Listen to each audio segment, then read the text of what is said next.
really pleased to have a panel of experts with us today across the mental health world, and I want to say to each of the panel members, really, as we reflect on the intersection between the DWP and mental health, about first of all your reaction to seeing the piece today, and also what you believe has got to be the fundamental priority of government in order to bring about that change. We'll have about 2 or 3 minutes from each of the panel members and then turn to yourselves. So if I can start with Dr. Angeliki Ziaka, who's from the Royal College of Psychiatrists, consultant psychiatrist, and specialises in schizophrenia. You must see this so many times. Do you want to? It is a picture we are seeing again and again.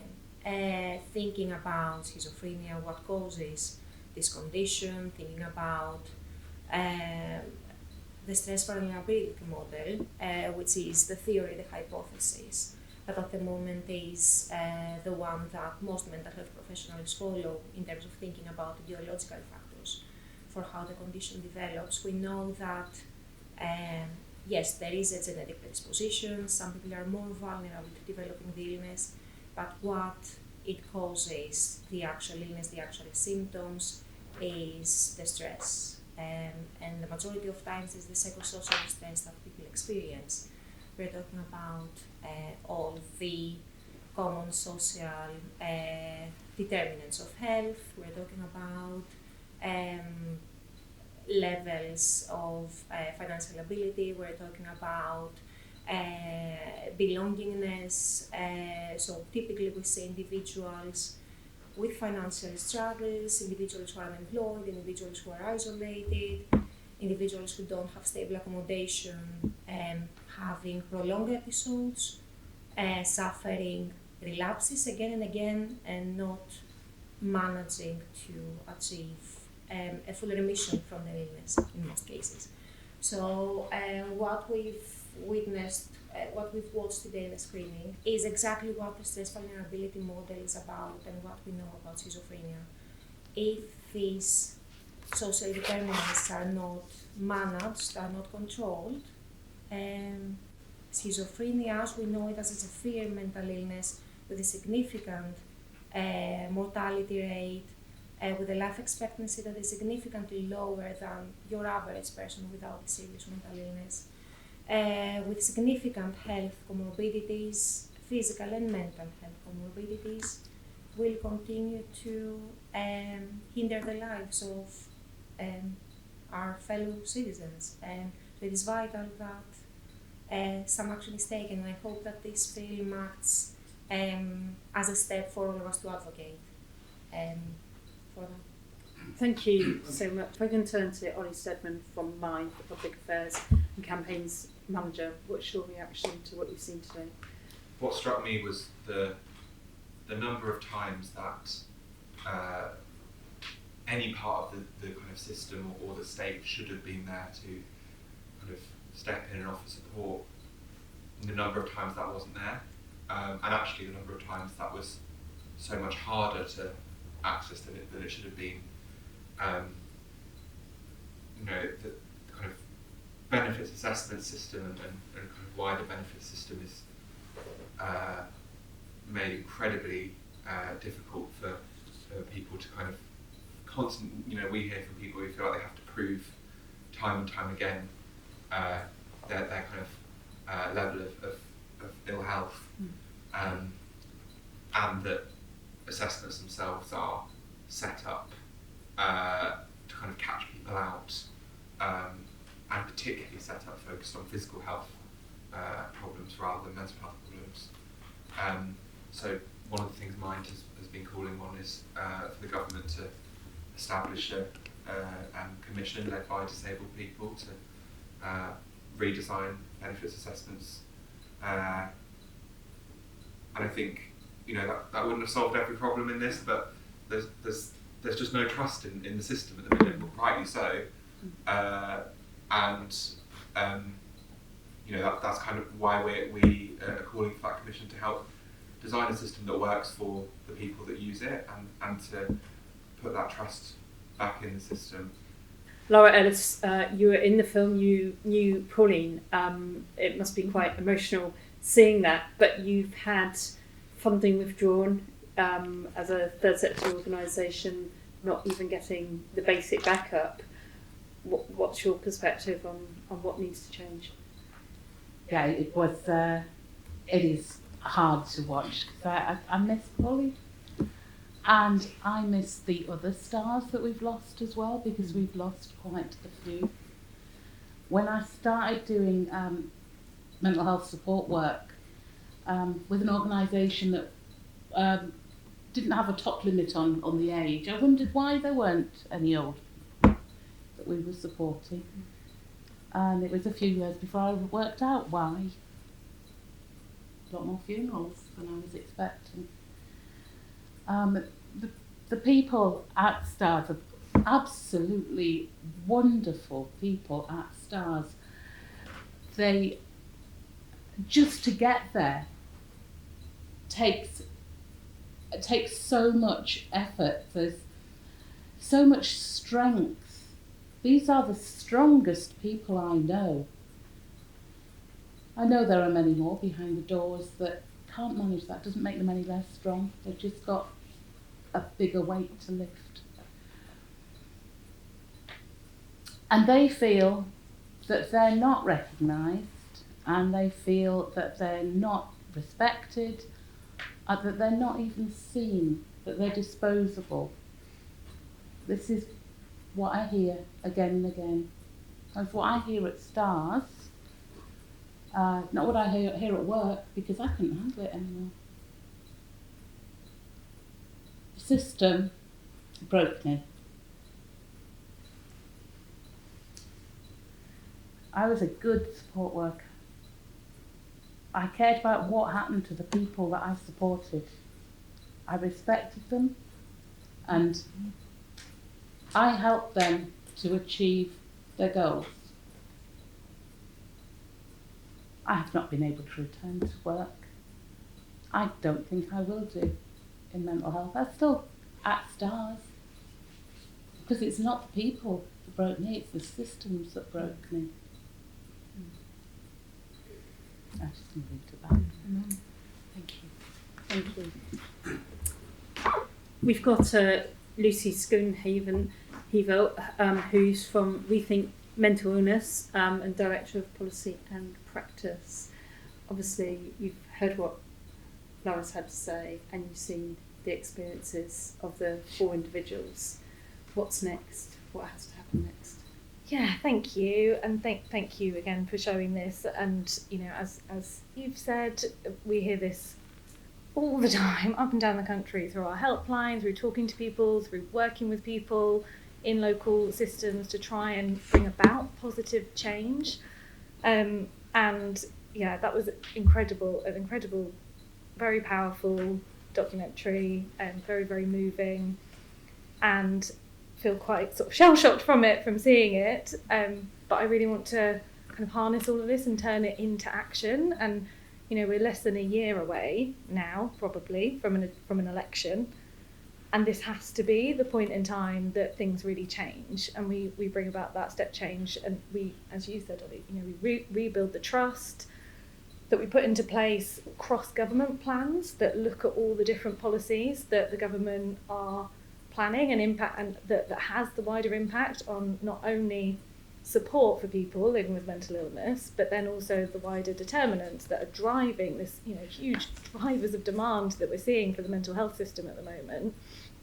Something that we say is that, you know, it's a bit like government policy is a bit like a kind of pouring water into a bath where the plug is out at the moment, because there is money going into the mental health system, but at the same time there's huge demand that we're seeing because of, you know, decades of austerity, COVID, cost of living crisis, and we have to work towards building now what we say is a community that cares. So looking not only at the health system as the answer to this, which still has a lot of work to be done, but then also really looking at, we saw in the film how social connectedness is absolutely vital, and putting money into support groups that we know are an absolute lifeline for people, to physical health support, and not letting it come down to a choice that people say that they have to make, where they say, is it my mental health that I try and deal with, or is it my physical health? That shouldn't have to be a choice that people make. That housing, supported housing, where people feel safe in their own home. And then really crucially, as we saw, money, and assessments for PIP and other social security is really a choice between life and death for people, and at the moment too many decisions are going completely on the wrong side. So yeah, I think one of the key actions that I know Labour have promised is a cross-government plan. I think we also need to see reform of the Mental Health Act, which is another commitment that we're really, really pleased to see. And I think, if we can really harness this and turn it into action, and all work together on this, I think this will be the step change that we can see going forward. Thank you.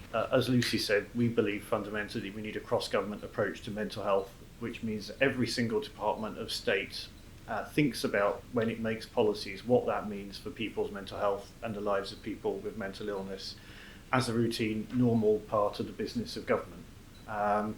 If the DWP was doing that, then they would start to think about how benefits are organised in a way which is humane and compassionate. That people had enough money to live on to be able to afford the basics of life, and no one was left without the safety net that our social security system was designed to be. It is failing as a safety net here, that is very clear. I think there are some important lessons about the hostile environment of our immigration system as well, that are a very important part of that story, and the cruelty that brings. And as others have said, we need a health and care system that meets people's needs adequately and kindly. So we can see how far there is to go. I think one note of it's hard to find hope, but I want to find a note of hope. And one of the things we've learned time and again is it's the lived experience of people sharing what their lives are like and what their experiences are and how they feel about that brings about social change. And the work that Tracy has done on producing this film, and the people in the film and the way they have shared so much of their lives is what can give us hope, because that can actually build a better future where actually people with a mental illness can live better. There is nothing in these experiences which is inevitable. These are harms that have been caused by society and the way we treat people with mental illness, not by mental illness. So I think it's really important that we learn and we listen to the voices that we've heard today and really start to change things, and that's what will change things. People like me standing up and saying stuff in a suit isn't going to change things. Lived experiences. I'm Robert Howes, George's brother. This is Denise, my wifey's sister-in-law for many, many years. I just feel it was such a shame what Pauline had to go through, kind of jumping through hoops, when quite clearly, in my opinion, Pauline was seriously ill for the vast majority of her own life, as George was. And that's kind of the hard bit. Lovely, caring, loving people, and had a fantastic relationship. And I just wish they could have that time together during lockdown in their little bubble. I know it didn't happen. So you just think people like Pauline and my brother George have been ill for that all their lives, really. And from a mental health basis, probably not much was going to change for them. Not much. It wasn't. I don't think there's a cure for it. But I just wish their lives could have been a bit more easy and relaxed. They were struggling enough as it is, without bureaucracy, assessments, forms or whatever. So all I would just say is, we like to think of ourselves as a compassionate country. I'm not sure for all at times. Thank you. Yeah, so can I just add to that? So I'm Pauline's brother. I think everything Bob said I would probably agree with. I mean, Pauline over her life, she obviously suffered from quite severe bouts of schizophrenia for a long time, and she was quite stable on medication, but she was never part of the consequence of this disease was she was never recovered to a level that she was able to work. She did voluntary work, for which she got paid £10 a week. And I think that the one thing I would like to think about and take away is how can somebody who's not medically trained, not a medically trained professional, ask a series of questions that are generally focused on physical disability, your ability to do a task, can you raise your hand, can you type things out, can you answer this question? How can they possibly assess how somebody could cope in a working situation, put them under that pressure? And for it to drag on for months and months and months, and for not to get that benefit was a real, that really did not help. And then still that level of stress while she's going through cancer treatment, eventually to be told, yes, you're going to get hit right at the end of her life.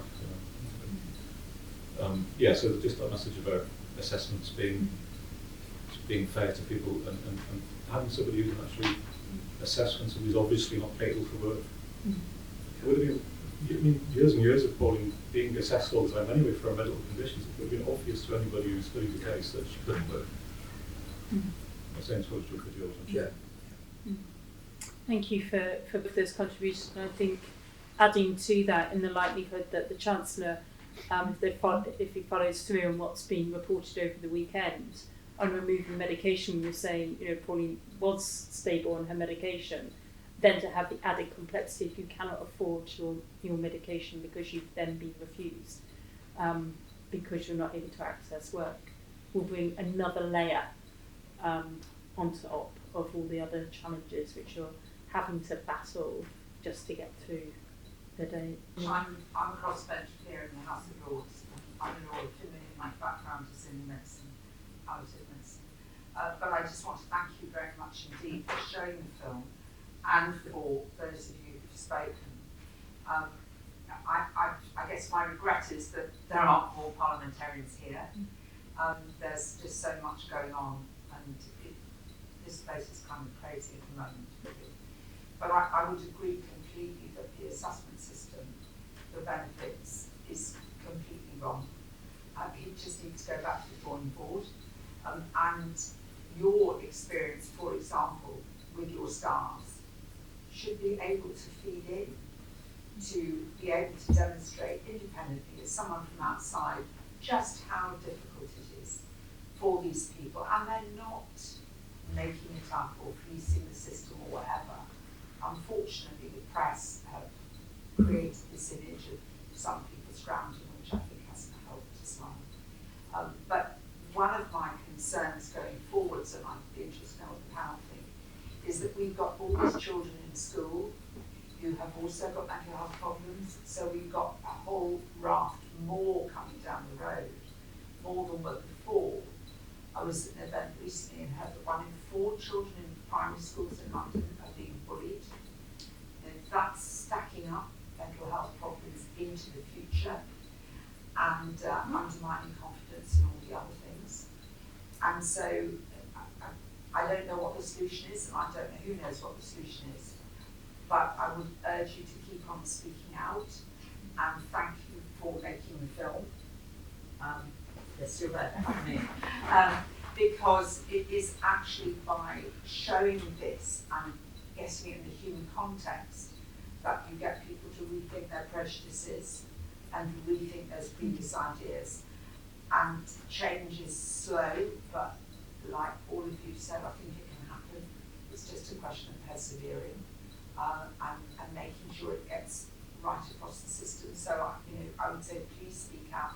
Please, if you can write an article about your stars for a local paper or something, that would be really good, because you begin to destigmatise all of those issues. And there is, I'm afraid, there's prejudice and there's disability phobia in our society at the moment, and it's ugly. We'll come back to you, Lara, first of all. I mean, obviously hearing those comments and the role that kind of you kind of catch what's falling through the safety net, and where does that leave us here in being able to give you the support you need, but also many people across the country who are doing similar work? Well, what people that come along to supporting stars found was that rugs were just being pulled from under them, and there's a certain amount of trepidation about any support that can then be pulled away again. One of the things about STARS is there's no funding, there's no structure, it doesn't come from anywhere, so it can't be taken away. So anything that is put in place, there has to be some certainty that it's going to remain. It's not going to be there for a year or two and then go again. Angelique, just looking at that whole context of where the future is, we know obviously the challenges of young people, as we've heard, and this is going to have a significant impact on people who are going to require additional social security over time. What are those key messages that we need to get out to the oversight of the system in this place about how it's going to have to support people differently in the future, as opposed to stigmatising and then dehumanising people, which very much the system does, to enable people to get through, as opposed to just hitting an ever increasing wall that's coming towards them? At the moment, we are lacking integration between social and healthcare. Yes, services do function, they are firefighting most of the time, but they don't work together because there is no time, there are no resources. We absolutely need that because especially mental health is directly linked with social functioning and social well-being.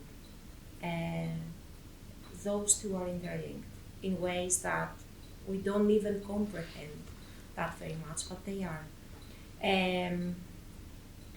The other significant issue that I would like to draw to attention is that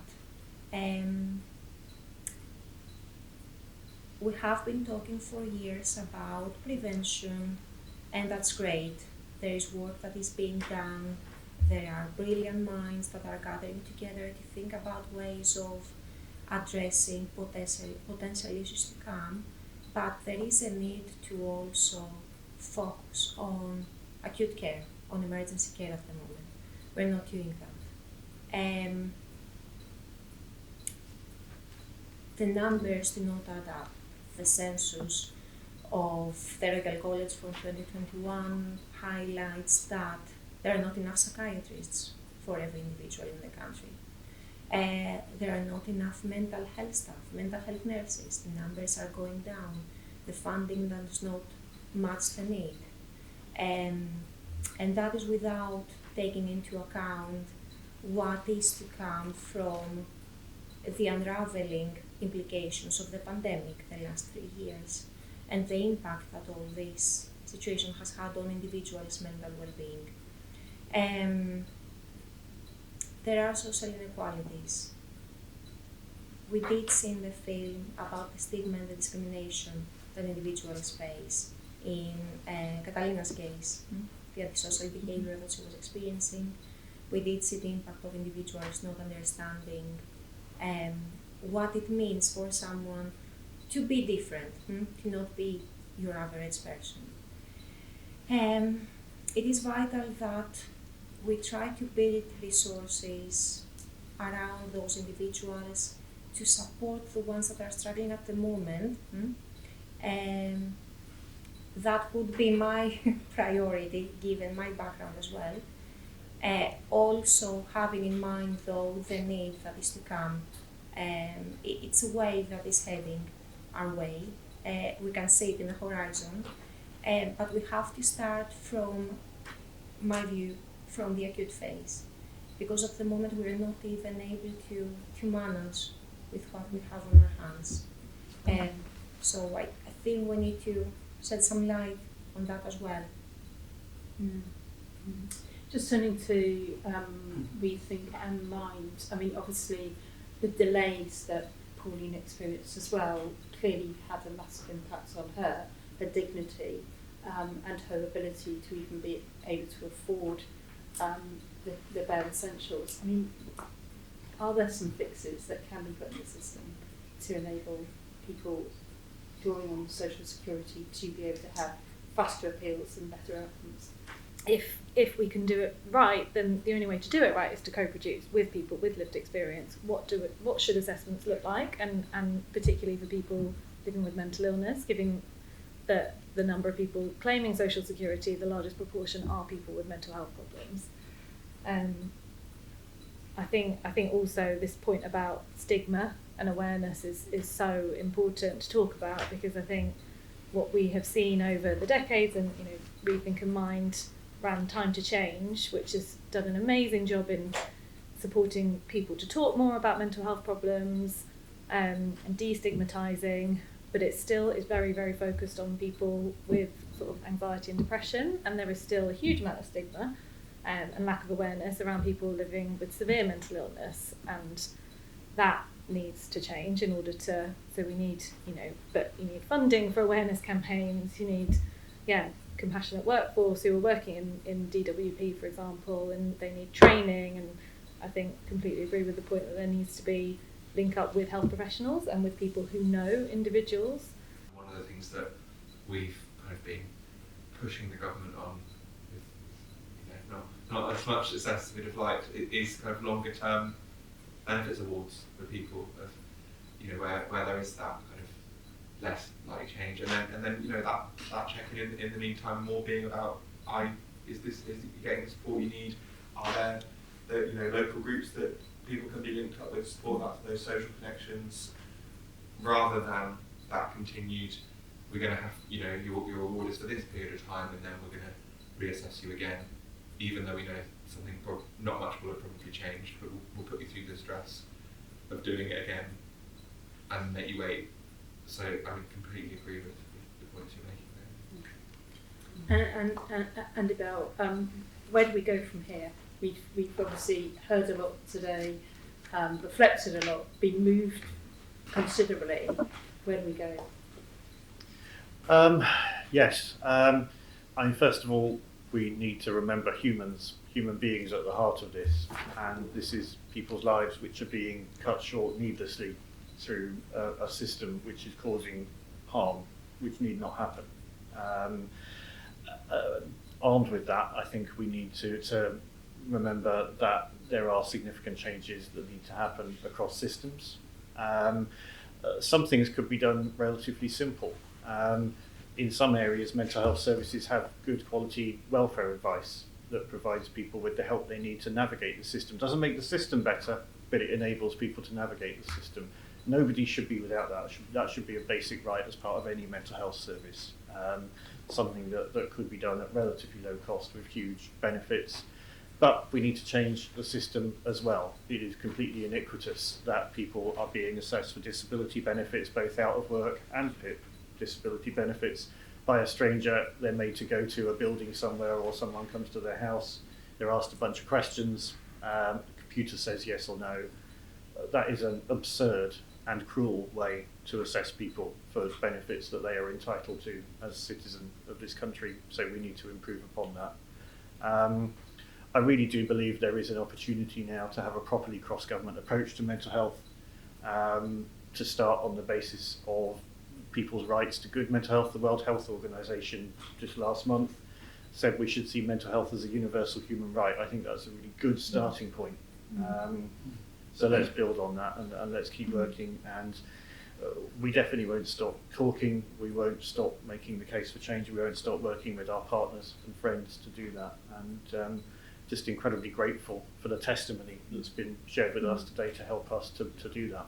I'm going to bring in my colleague Chris Rees, who's the MP for Neath, and then perhaps we can reflect on how we can use the material that we've got, these testimonies, but also just that kind of final ask of government. Chris? I found the film Story of Pauline and John so very, very moving, and I'd like to thank the mentors for speaking out today. Very, very brave. I completely agree with the panel's contributions, and I won't rehearse what you said, but I just say that, well, I'm sure, like Rachel, my caseworkers have dealt with so many people who come to my surgery, seeking help with the benefit system because it's broken. And especially PIP applicants who felt that the whole process was dehumanising and so upsetting, and furthermore that the assessors didn't understand what they were going through, and very often the report back from the assessors didn't reflect what they'd said to the assessors. And we fought appeals on their behalf, and we've been successful in most of them. But why do they have to go through that, you know? Again and again, well, you know, long-term benefits would be the answer, because the condition is not going to change in that short period of time. And my heart goes out to anyone who tries to navigate the system, which is extremely complicated. But, you know, my thanks again to Tracy for making the film. And I think that we have a really good start here to try and change the system, and you've got my full support. It's vital that we reduce social inequalities, we integrate social care and healthcare, and we try to work more on stigma discrimination, focusing on serious mental illnesses, focusing on individuals who suffer with conditions like schizophrenia, and we improve their overall quality of life. I think this film acts as an action point for us all to work towards that. I think we can't let mental health slip down the agenda, and as government looks to focus on those other priorities, and I think that the way we do that is by sharing our experiences when we can, and challenging the narrative when we can as well. And I think the autumn statement is an example of that. And you know, we've seen the government talking about this way that they can adapt because of working from home. But you know, we at Mine did some research that came out today that showed that we polled recruiters, and almost 2/3 of them said that working from home job opportunities have decreased since the pandemic. So I think it's that kind of role for all of us in terms of experience and our work in making sure that we can't let these kind of false narratives take shape. And we also know working from home is not good for our mental health as well, so we've got to take that on board. Laura? There are swathes of people that you don't hear from. They're not shouting very loudly. So that means that you've got to listen closely to what they're saying. Take their experiences on board. Look at their lives as a whole, not just their mental health, but what they're going through within the rest of their lives, because one thing knocks on to another. We need a lot. We need a lot to make this right. However, there are some points in this document that won't take a lot of doing. Some simple changes that are then going to treat people with the respect that they need and take away some of the barriers they have to accessing stability in their lives and in their health. That's going to add years onto their lives. For some people, a lot of years. So, yeah, let's not get tied up in the magnitude. Let's listen to the small voices. Let's listen to the whispers, what they're telling us, and do the practical steps that we can do now.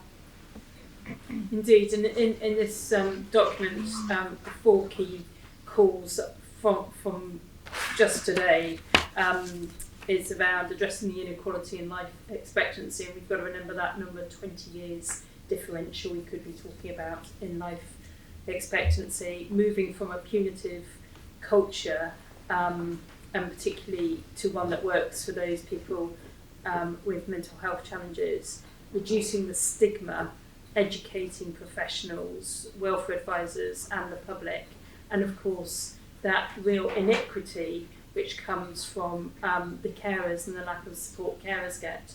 And we really do need to understand the enormous task that carers take on board as well.